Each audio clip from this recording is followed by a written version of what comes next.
Eh bien oui, c'est évident que la Turquie commence à bouger. Les Turcs ont constaté que ce Erdogan, Premier ministre de la Turquie, a gâché toute une euphorie économique qui existait en Turquie. Qu'est-ce qu'il existait? Il existait d'abord des échanges commerciaux avec Israël et d'autres pays très fructueux pour la Turquie. Il existait un tourisme extraordinaire. Les chiffres du nombre de touristes qui partaient en Turquie sont extraordinaires. La Turquie, par ailleurs, est intéressée quelque part à s'incruster dans l'Europe. Et M. Erdogan a gâché tout ça. Il a gâché le tourisme, il a gâché les relations avec le reste de l'Europe. Il n'est plus question que la Turquie pénètre en Europe. Et en dehors de tout ça, il y a maintenant des violences parce que le peuple a constaté que son dirigeant n'était pas un bon dirigeant. Eh bien, vous savez, avec 200 000 personnes dans les rues,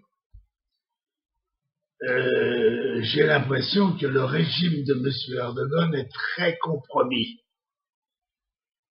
Je ne vous dirais pas que ça fait de la peine parce que moi je pense qu'il a été trop dur. Il s'est occupé trop de tout ce qui se passe dans le monde. D'un côté, il soutient le Hamas inconditionnellement, qui est une organisation terroriste horrible. D'un autre côté, il soutient les révolutionnaires de la Syrie contre le régime syrien. Il accueille de nombreux Turcs dans des camps. Finalement, si vous voulez, ce Erdogan, il a une politique décousue. Il n'a pas un programme, il fait au fur et à mesure que les choses lui surgissent.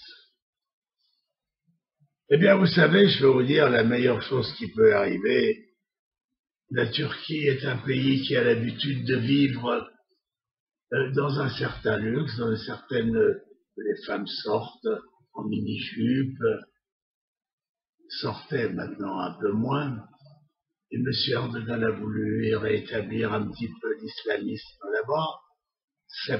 Ça n'a pas tellement plu. Alors finalement, voilà, le résultat, c'est une réaction maintenant brutale de la population et malheureusement une réaction brutale et trop brutale de la police avec les gaz lacrymogènes et autres méthodes anti-foule.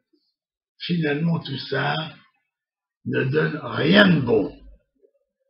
Alors, nous, Israéliens, qui sommes les voisins et qui négocions beaucoup avec la Turquie, encore que sous Erdogan, on nous a envoyé un bateau qui a essayé de rentrer à Gaza par la force. Il y a eu 9 Turcs tués. On peut dire qu'il a fait quand même pas mal d'erreurs. Et finalement, il s'avère que c'est pas un bon dirigeant. Eh bien, voilà ce qui se passe en ce moment depuis que les printemps arabes ont été lancés. Eh bien, quand il y a un mauvais dirigeant, on le vire. Et croyez-moi, c'est pas ce que les Turcs font de plus mal. Alors, en tout cas, je souhaite au peuple turc de revenir dans la sphère du tourisme développé, des camps qu'ils ont montés, des systèmes bon marché. Je leur souhaite de continuer à se développer et je leur souhaite de continuer à vivre en paix avec Israël, avec qui, cette Turquie, nous avons des échanges valables pour les deux pays et je voudrais voir tout ça rétabli. Nous attendons le résultat du travail de la population. Merci à vous.